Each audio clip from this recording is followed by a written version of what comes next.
Maraming kaso ng pagpatay at panggagahasa ang naitala sa ating bansa ngayong taon. Bagamat marami ang hindi na ipapabalita sa national TV.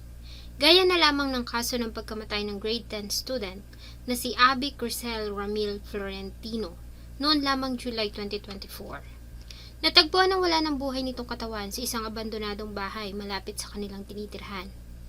At ang nakakabahala, ang taong responsible sa kanyang sinapit ay tinuring na niyang kapatid at matalik na kaibigan.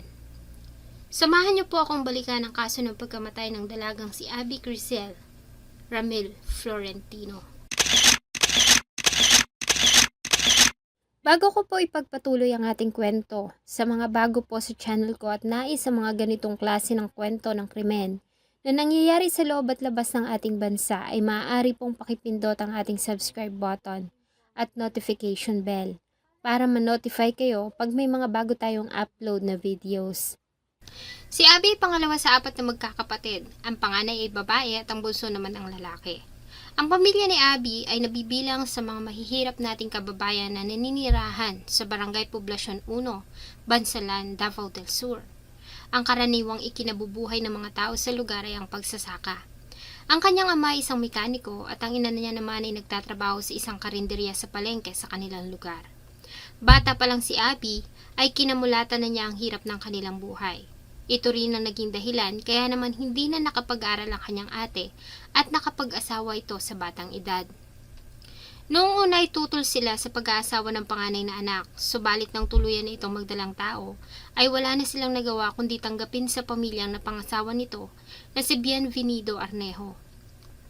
Ayon sa pamilya, noong una ay maayos naman na pinakitang ugali sa kanila ni Bien. Ayon pa nga dito ay siyang tatayong nakatatandang kapatid at tagapagtanggol nila. Nang maisilang ng ate ni Abby ang anak nito ay sa bahay na rin nila nanirahan si Bien. Tumutulong din ito sa mga gawaing bahay at sa magkakapatid ay malapit ito kay Abby. Kahit pa nga mahirap ang kanilang buhay ay lumaki ang magkakapatid sa pagmamahal ng mga magulang, lalo na sa kanilang ina. Pinilit nitong pag-aralin ng magkakapatid at makasali sila sa mga aktibidad sa school kahit pa nga kapos sila sa pera.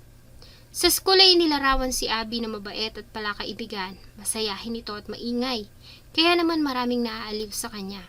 Sa bahay ay ito ang gumagawa ng mga gawaing bahay, gaya ng paghuhugas ng plato, pagsasaing, pagbabantay sa mga nakababatang kapatid at pamangkin at maging sa pagsibak ng kahoy, dahil sa nagtatrabaho ang kanilang mga magulang.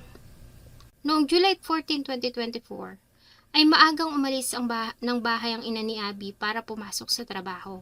Ganon din ang kanilang ama, naiwan ng magkakapatid sa bahay dahil sa walang pasok. Kalimitan ay sa bahay lamang nananatili ang magkakapatid, kundi man ay naglalaro. May mga pagkakataon naman na pumupunta si Abby sa computer shop, subalit bago pa makauwi ang ina ay sinisiguro nito na nasa bahay na siya at nagawa na niya ang lahat ng trabaho na nakasign sa kanya. Subalit pag-uwi ng kanilang ina ay nagtaka ito dahil magulo ang bahay, nagkalat ang hugasin sa kusina at hindi nito makita ang anak na si Abby. Tinanong niya pa sa manugang na si Bien kung nakita nito si Abby, subalit ayon dito ay hindi niya alam kung nasaan ito. Sa pag-aakala na baka nasa computer shop ang anak, ay nagtungo sila sa computer shop na palagi nitong pinupuntahan, subalit wala doon si Abby. Mas lalo pang nag-alala ang pamilya nang tuluyan ng dumilim ay hindi pa rin ito nakakauwi. Hindi na rin nila ito matawagan dahil sa wala itong cellphone. Ganun pa man ay nag-post ng kanyang ina sa Facebook at hinahanap ang anak. Ayon sa kanya ay nagbabakasakali siya na mabasa ito ng anak o ng mga kasama nito at malaman na hinahanap nila si Abby at pauwiin na ito ng bahay. Subalit wala pa ding Abby ang umuwi nang muli niyang tanungin ng manugang. Ayon dito, ay magkasama sila ni Abby ng bandang alas 9 ng umaga. Nagpunta sila sa computer shop para maglaro. Nang maubos na ang pera at oras, ay magkasamang lumabas ang dalawa. Ayon sa kanya, ay nagtungo sila ni Abby sa abandonadong bahay para mangalakal ng mga tanso. Subalit ayon sa kanya ay naunang umalis si Abby at iniwan siya doon. Hindi niya alam kung saan ito nagpunta. Akala niya ay uwi na ito ng bahay, subalit nang makauwi siya ay wala ito roon. Dahil dito ay nagtungo sila sa abandonadong bahay na tinutukoy ni Bien. Madilim sa lugar dahil sa abandonado na ito at wala ding mga bahay sa paligid. Ang harapan nito ay isang masukal at bakanting lote. Inutusan nila si Bien na pumasok, subalit ayon dito ay nakalak na ang bahay at hindi sila makapasok. Mas kinabahan pa nga sila nang makita ang tsinelas ni Abby sa lugar, kaya malakas ang kutob ng kanyang ina na nasa loob ang kanyang anak. Subalit madilim sa lugar at sa paulit-ulit nilang pagtawag sa pangalan nito ay walang Abby na sumasagot. Sa pag-aakala na maaaring pumunta lamang ito sa bahay ng isang kaibigan, ay nagdesisyon na silang umuwi. Ayon sa ina ni Abby, ay magdamag siyang hindi nakatulog sa paghihintay sa pag-uwi ni Abby, subalit hindi ito umuwi.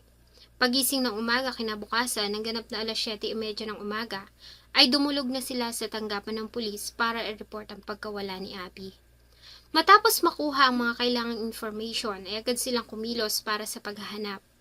At dahil nga huling nakitang buhay ang biktima sa abandonadong bahay, 500 meters lamang ang layo sa bahay ng mga biktima, ay doon sila agad na nagpunta. Nakipag-coordinate sila sa mga barangay officials ng Barangay Poblasyon 1 at hinanap ang may-ari ng property. 1:30 na ng tanghali na magtungo sila sa lugar kasama ang mga pulis. May-ari ng abandonadong bahay at mga kamag-anak ni Abby ay pinasok nila ang bahay. Pagpasok sa loob ay wala naman silang napansing kakaiba maliban sa nagkalat na mga lumang gamit sa kabahayan.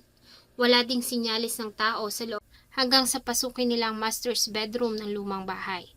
Mula sa nakaipong mga damit at kumot ay natagpuan nila ang hinahanap. Natagpuan nila ang wala ng buhay na katawan ng dalagita at wala itong suot na pang-ibawang kasuotan. Kaya naman malakas ang paniniwala ng mga pulis na ito ay biktima ng panggagahasa. Sa pagkakatagpo sa katawan ng biktima, ay agad silang nakipag-coordinate sa Provincial Forensic Unit ng Digos City para iproseso ang crime scene. Sa parehong lugar, ay agad ding inaresto at binasahan ng Miranda rights ang bayaw nito na si Bienvenido Arnejo, na siyang huling tao na kasama ng biktima. Sa pagkakaaresto kay Bien, ay agad din naman nitong inamin ang kanyang ginawa.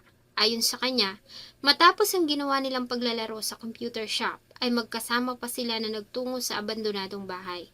Bagamat abandonado na, ay pinagbabawal ang pagpasok sa loob ng property dahil sa may mga gamit pa sa loob. Ganun pa man ay palihim silang pumasok doon para mangalakal ng tanso mula sa mga wire ng kuryente. Sa kalagitnaan ng kanilang ginagawa, ayon sa kanya, ay nagkaroon sila ng pagtatalo sa hatian na siyang naging dahilan ng pag-init ng kanyang ulo. Ayon sa kanya ay hinampas niya ang dalagitan ng kahoy sa ulo na siyang naging dahilan ng agad nitong pagkamatay. Inamin din ni Bienvenido na ginahasa niya pa ang biktima matapos nitong mawala ng hininga bago niya ito iwan. Patay mo na. Patay mo na. Maliban sa kanyang salaysay ay nakitaan din si Bien ng mga bakat ng kalmot sa kanyang katawan. Bagamat ito ang kanyang salaysay, ayon sa mga pulis sa ginawa nilang investigasyon ay marahil tinangkang gahasain ng suspect ang biktima, subalit nanlaban ito kaya niya ito napalo ng kahoy sa ulo at bago niya ito ginahasa.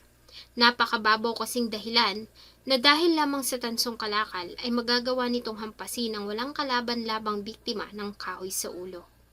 Si Bienvenido Arnejo ay opisyal nang sinampahan ng kasong paggagahasa at pagpatay sa Prosecutor's Office ng Digos City. Sa ngayon ay nasa loob ito ng kulungan at naghihintay ng paglilitis. Hindi naman matanggap ng pamilya ang sinapit ni Abby, lalo na nga sa taong itinuring na nilang bahagi ng kanilang pamilya. Ang pangyayari ay sariwa pa rin sa isip at alaala ng pamilya at hanggang ngayon ay hindi pa rin nila matanggap ang pangyayari.